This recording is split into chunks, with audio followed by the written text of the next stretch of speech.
Bem, isso então ficou sempre me acompanhando ao longo desses anos, e agora, já como professor lá na Universidade Federal do Pará, em São Paulo, já com uma condição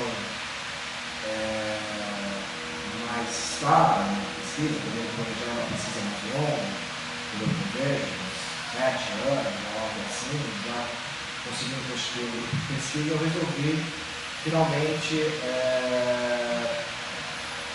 encarar isso como um tema central, que é essa questão da mão de obra, das tentativas de controle da mão de obra dos indígenas do Pará nessas décadas de 1920 a 1940. Então eu vou apresentar para vocês aqui já um dos primeiros resultados dessa pesquisa, mais especificamente um resultado inicial de um projeto que está tendo o financiamento do CNPq, e, grosso modo, foi também o que eu apresentei no clube desse ano.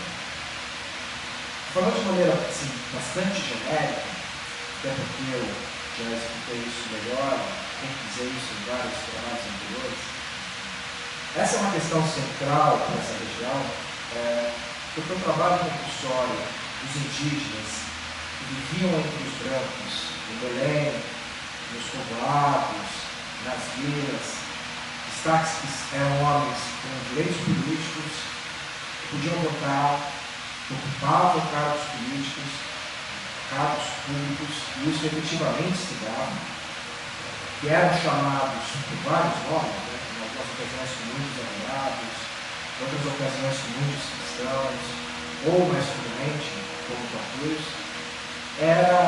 Esses homens eram a mão de obra mais importante nessa região, nesse período. A gente aprende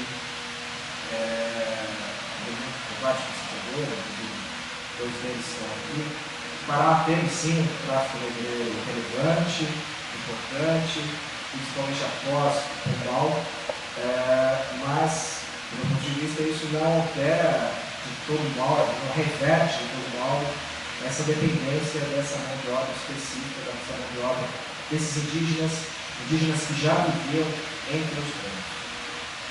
Eles podiam ser obrigados ao trabalho compulsório, tanto para obras públicas como para trabalhos particulares, desde o fim da colonização, pela lei de 1798, que é a lei que acaba por diretor. Grosso modo, essa lei ela mantém aquelas prerrogativas que esses indígenas tinham desde o diretório, que era a produção de homens livres, a reafirmação deles como homens livres, a produção de direitos políticos, mas eliminava a tutela. Isso é uma coisa que é sempre lembrada, revisada, e muitas vezes não se lembra também que essa lei de 1798 ela tem aquilo que a gente chama de dispositivos contra o ócio. São os dispositivos contra o ócio, é algo que já estava presente lá no diretório. Esses homens, eles são vassalos do reino de Portugal, como qualquer outro vassalo do reino de Portugal, mas existe uma coisa que os diferencia, que são os dispositivos contra o ócio. E é a ideia de que esses homens, esses indígenas, eles são naturalmente inclinados ao ócio. Para reverter isso, você cria dispositivos que os obrigam ao trabalho compulsório. Isso já está presente no diretório trabalhista e isso se mantém na lei de 1798. Então, pela lei de 1798, eles eram obrigados ao trabalho nas obras públicas e podiam também ser obrigados ao trabalho para particulares. Então, por exemplo, se um proprietário dissesse, alegasse a uma autoridade que ele não tinha homens para colher determinado produto, esses indígenas eles podiam ser sim obrigados a fazer esse trabalho. Se ele chegasse, esse mesmo proprietário chegasse e dissesse, olha, eu ofereço um salário, mas eu não consigo ter remeios, esses homens também eram obrigados compulsoriamente a prestar esse serviço ao particular. Eu mostrei na minha tese de doutorado, que o professor Janel disse que foi publicado pelo SPEC. No período da independência, no período do elitismo, essa lei de 1798 e ao próprio trabalho compulsório foram fortemente, veementemente contestadas. Na minha tese, eu dizer que essa é a questão principal de uma guerra civil que acontece a partir de 1923 até pelo menos o começo de 1924. E existe uma tentativa nesse período de correlacionar o trabalho compulsório, a lei de 1968, ao antigo regime. Então, um livro de ordem, digamos assim, é que você está derrubando o antigo regime. Se você está derrubando o antigo regime, você está derrubando leis que estão relacionadas a ela, entre eles essa da obrigatoriedade do trabalho compulsório. Então, desde esse período, né, aquelas coisas da pesquisa que você vai deixando, né, vou deixar isso para um outro momento, né, uma coisa que sempre me pegou é como resolveram isso, então, depois da independência. Porque, evidentemente, você passa pelo Estado independente e aquela organização legal que existia pelo colonial não simplesmente some. Isso existe trabalhos que discutem isso de uma forma muito mais competente. Evidentemente, existe um arcabouço jurídico português que ele continua sendo executado no Estado independente, ele continua servindo como jurisprudência. Isso tudo é um fato. Mas a questão delicada nesse caso é que esta era uma lei, esta era um ordenamento jurídico que tinha sofrido uma contestação muito forte no antigo. Então, como ter legitimidade para continuar fazendo a manutenção desse trabalho compulsório num regime do Estado independente, não se esquecendo que era não sobre escravos, mas que a gente estava falando de homens livres.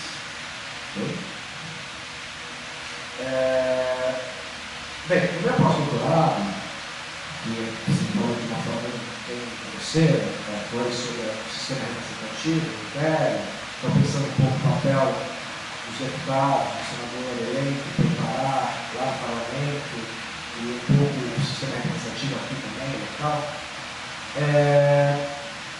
Ficou evidente que a lei de 1969, ainda que isso não fosse considerado, mas vamos dizer, isso sempre voltava a aparecer nos documentos, essa questão do trabalho dos indígenas, ficava evidente que a lei de 1998 continuou a vigorar até pelo menos 1831, com o uso bastante válido da mão de obra compulsória dos indígenas. Agora, ao ver essas fontes, também ficou evidente para mim que na província existiram tentativas de resolver essa questão do ponto de vista legal. Ou seja, de você não precisar mais amparar-se, né, de uma lei colonial, uma lei de 1698, para fazer isso. Ou seja, uma tentativa de ordenar isso legalmente. Eu tinha na cabeça, né, entre outras coisas, quando se constituiu a Assembleia Provincial do Pará, a lei 1698, a Assembleia Provincial é a primeira organismo, o primeiro órgão de legislação local que tem a possibilidade de criar uma lei de unidade local sem precisar do apoio da aprovação do parlamento. Quando essa Assembleia Provincial é criada, em 1968, a segunda lei, a terceira, quarta, décima, a segunda lei a ser criada é justamente o Corpo dos Procuradores. Tá? Enfim, a gente pode discutir várias questões de por que Corpo dos Procuradores é criado. As pessoas pensam mais no sentido da questão da segurança, né? Da repressão, da imagem, mas, inegavelmente, existe a questão do controle de mão de obra do Corpo dos Trabalhadores. Se você pega as ideias centrais do Corpo dos Trabalhadores, existe uma semelhança muito significativa, diferenças muito significativas do espírito da própria lei de 1698. Só que agora, dentro do ordenamento jurídico do Império. Isso talvez pareça interessante, porque isso talvez, para as pessoas que estão muito articuladas com a história do Pará, parece uma coisa super comum, né? Inclusive, quando eu li alguns trabalhos sobre a lei do Corpo dos Trabalhadores Eu estranhava um pouco que as pessoas não chegassem, a primeira coisa que as pessoas dissessem era que tudo isso era uma coisa incomum, né? Mas quando você fala isso em outras regiões, né, por exemplo, em São Paulo, o impacto nas pessoas é evidente. Então, só para citar um exemplo, só para ilustrar, só curioso, quando a PUC em São Paulo, uns 4, 6 anos atrás, mais, eu fiz uma pequena apresentação sobre a questão da suspensão das garantias do trabalho, né? Foi publicado depois do livro, e eu cheguei a mencionar a questão do corpo de trabalhadores, sobre o impacto como isso foi discutido na Assembleia Nacional, né? E como isso foi um escândalo, né? Quando se soube que existia isso, porque o Anjo Custódio sai daqui, né? Ele vai denunciar o André lá no Rio de Janeiro. E aí ele comenta sobre o que aconteceu com isso, do corpo de trabalhadores, e isso causa um estrondo, né? O André quase que retiram da Assembleia. Eu comentei isso e tal, e alguns dias depois ele foi me Campos Carrão, que é especialista, né, sobre escravidão no Brasil, eu praticamente ano passado, enfim, companheiro de arquivos lá em São Paulo. Ele ligou para mim, ele não estava na palestra, mas alguém comentou com ele sobre isso. Ele ficou tão chocado com essa coisa que ele ligou para mim para ter certeza de que o parlamento não tinha inclinado ali. Porque o parlamento, as leis criadas na Assembleia Provincial, elas podiam ser, elas tinham validade, mas elas podiam ser vetadas no parlamento se elas fossem anticonstitucionais. Tá? A minha Maricó, ela tem a tese de que isso era assim, mas não acontecia. Né? De fato, o parlamento não vetava, demonstrava o grande poder que as autoridades locais podiam de fato exercer. Nesse caso específico, foi isso mesmo, o parlamento fez daquela forma, e tal, mas foi isso mesmo, se vocês decidiram que era isso, é isso. Okay? Bem, entre as instituições que eu já havia notado que estavam tentando criar um ordenamento jurídico específico do Império para resolver essa questão de obra, estava o Conselho Geral de Província. Só que os documentos que eu tinha acesso então eram documentos parciais. Então, o que tinha sido aprovado aqui, que foi mandado para o parlamento, trechos de atas, Conselho Geral de Província e coisas desse tipo. Então, agora, pela primeira vez, eu tenho um conjunto de atas, né, que permitem cobrir então, o período de 1829 até 1830, né, feitas aí no verdadeiro mosaico, né, porque uma parte vem aqui do arquivo aqui, outra parte da Biblioteca Nacional, outra parte lá do arquivo da Câmara dos Deputados do Brasil, mas enfim, depois aí de alguns anos eu consegui fechar pelo menos um primeiro trecho de 1929 a 1930 para tentar um pouco entender como foi essa discussão aqui no Pará. Então, para discutir isso, uma coisa que tem que ficar clara é que o primeiro lugar por onde a gente tem que passar para pensar como foi discutida a política higienista no Pará, e não especificamente no Conselho Geral de Província, é saber que isso faz parte de um debate mais amplo da historiografia, que é a quem cabia a política higienista no Império. É o poder central ou é ao poder local? Qual que é o polo dinâmico dessa política? E mais do que isso, há um vazio legislativo? Então, para quem acompanha esse debate, sabe que apenas em 1845 surge a primeira lei geral para os indígenas do Império, que é o chamado Regulamento das Missões. Diga-se de passagem que é a primeira, em 1845, e, grosso modo, uma lei ampla, geral, é também a única em todo o Império. A Patrícia Sampaio, naquela coletânea, organizada pela Pila, pelo Ricardo Salles, sobre a história do Império, ela provavelmente é a pessoa que tem o artigo mais completo, discutindo um pouco sobre o regulamento das missões. E ela demonstra, discutindo o regulamento das missões, que nele estavam três aspectos. Primeiro, mais evidente, né, que todo mundo fala, essa questão da capitalização dos indígenas, a volta da tentativa da população para a capitalização, pelo controle dos funcionários.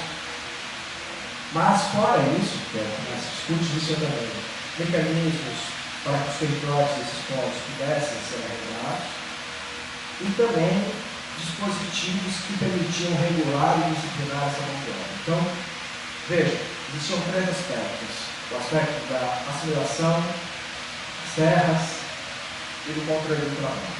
Essa tríade, ela está presente durante todo o Império em todas as discussões a respeito dos indígenas. Além, é claro, né, daquele grupo que está fora desse debate, que é aquele que vê a questão indígena simplesmente como uma questão editorial. Isso não tem conversa, a única coisa que resta a fazer para os indígenas é o plano. Isso já é um pouco caro. A inexistência até 1845 de uma lei geral para os indígenas do Império sustentou a afirmação do Eduardo Carneiro da Cunha, que era dos grandes nomes a respeito dos povos indígenas. É uma afirmação bastante polêmica, bastante famosa, de que no Império existiu um vazio legislativo para a questão dos indígenas. E a Manuela tem que explicar por que existe esse vazio, e ela sustenta isso na ideia de que a questão dos indígenas no Império ela tinha perdido a importância. Então, ela diz, situando alguns lugares, nos quais ela coloca na Amazônia, eles não são mais importantes, e o que é importante relativo aos indígenas é a questão do tempo. De passagem, assim, bem de relance mesmo, ela diz, olha, como não existia uma legislação do Império, algumas vezes então as províncias se meteram aí a legislar e regular isso.